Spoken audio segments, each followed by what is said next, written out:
Hello YouTubers, and welcome back to Go Figure Customs YouTube channel.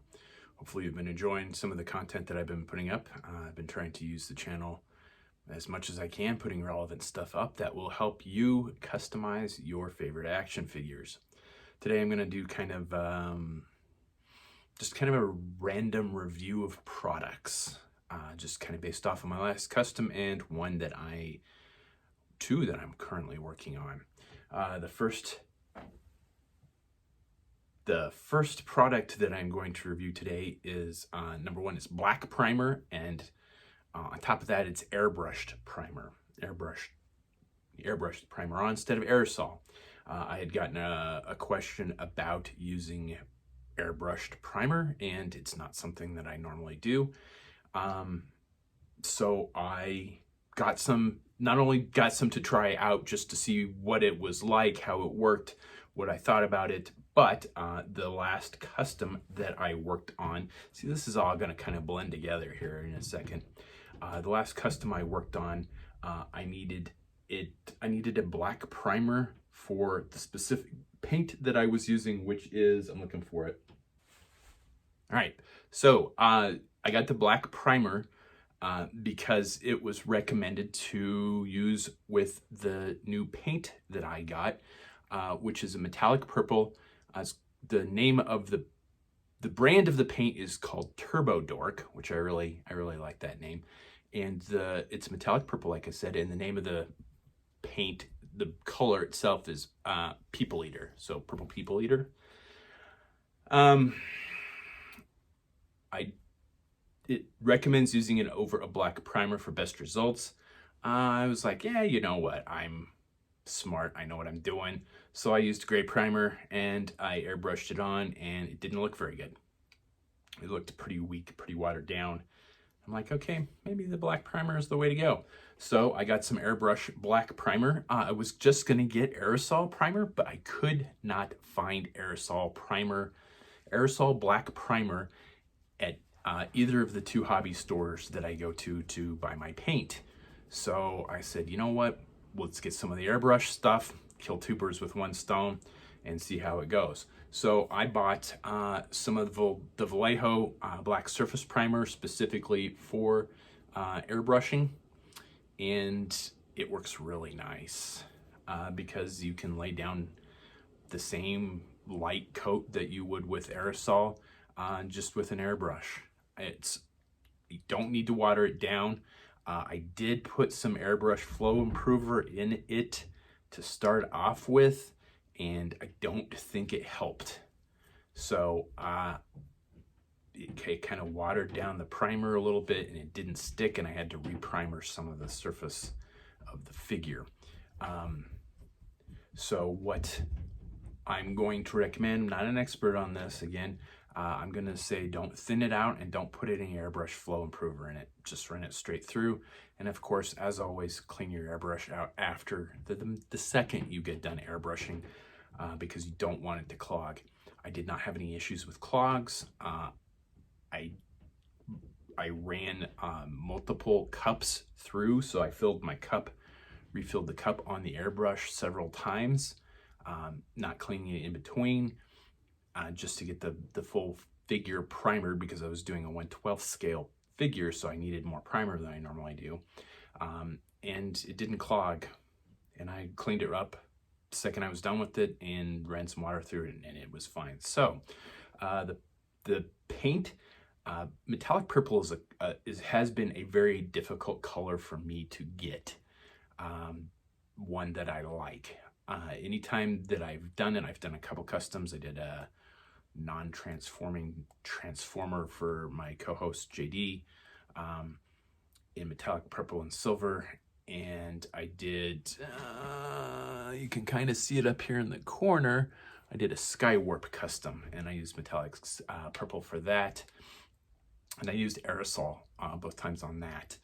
I think that was Tester's paint that I used for that, which is probably what I'm going to use on my next custom as well, because again, I'm customizing something big, so I'd have to buy several bottles of this to paint what I want, and it's not cheap. I think it was $6, $8, maybe 10, up to $10 for a bottle of this, but it was worth it. And if you've seen my Facebook page, you've seen the latest figure that I put up, and that is my Mythic Legions female vampire knight. So here's that metallic purple, and I really like how it came out. The other metallic purple that I have is from scale 75, and it's like an amethyst. It's not nearly, it's more silver. It's like a silver with a purple tint to it, where the Turbo Dork is just straight purple.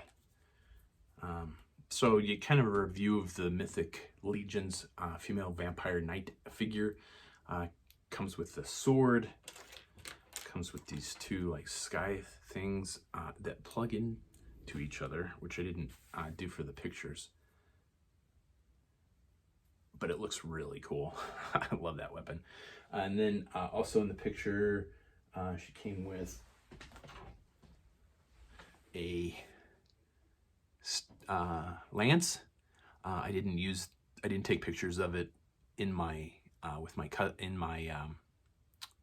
didn't take pictures of it with the custom when I was finished. She also came with a shield. I don't know where the shield went. A buddy of mine, Marcus Aiken, sent this figure to me maybe 3-4 years ago. He backed the Kickstarter, had a few extras, and I really wanted this figure. So he sent me, he had a few extras, so he sent one to me, and I've been saving this figure until my skills equaled what I wanted to do with it. So it comes with the helmeted head, and like I said, shield, where I don't know where that went. It's gotta be here somewhere. I'll come across it at some point in time. And then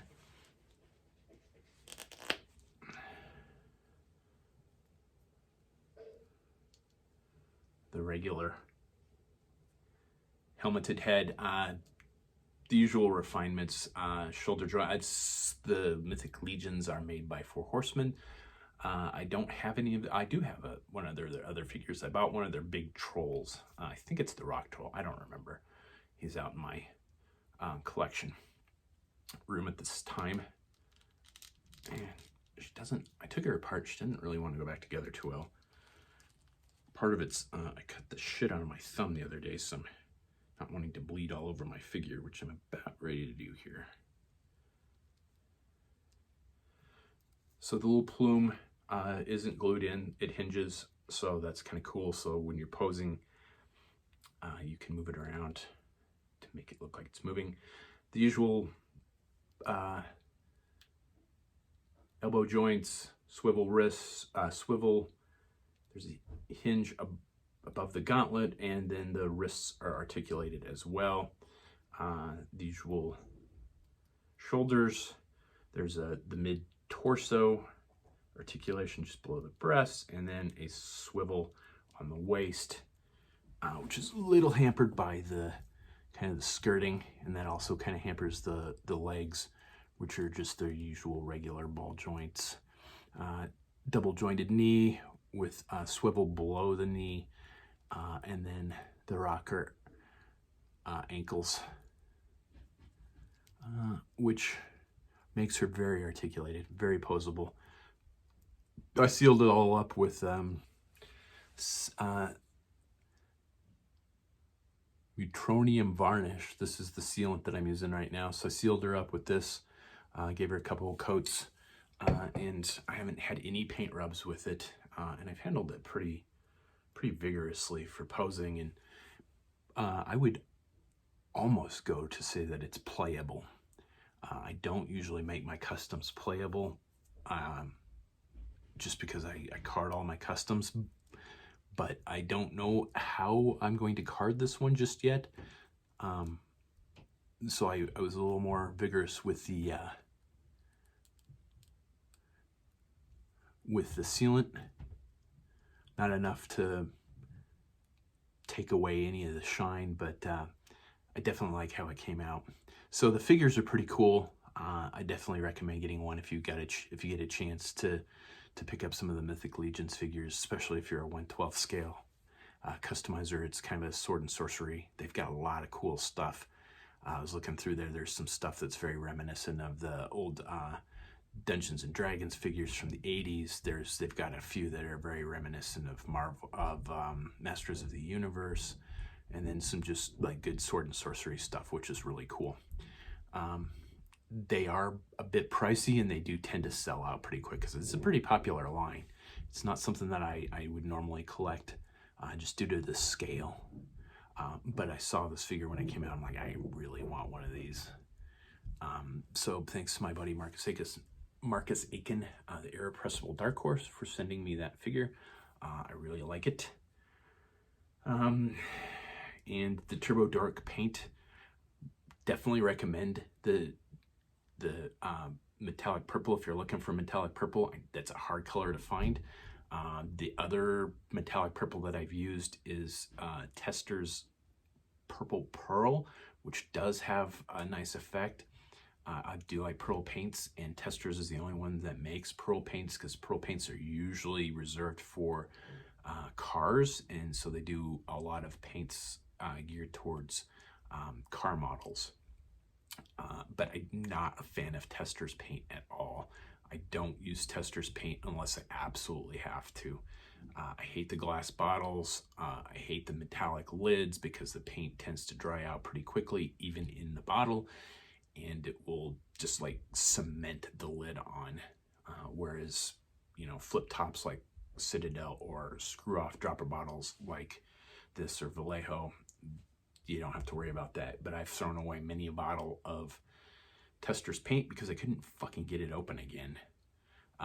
So I don't recommend Tester's paint. I think it's the one that everybody starts with because everybody's seen it growing up.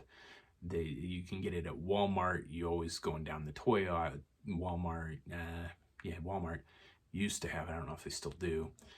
But growing up, you used to see it with all the model kits all the time. So Tester's is something that, I mean, I remember it from when I was a kid.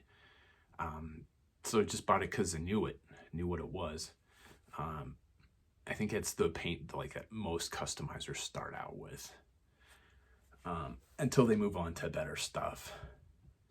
But I definitely like the Turbo Dork metallic paint. I am going to try some of their other colors. I got it off of Amazon. I've seen it on eBay, and I don't know where else that it's available, but it's available online if you just do a Google search.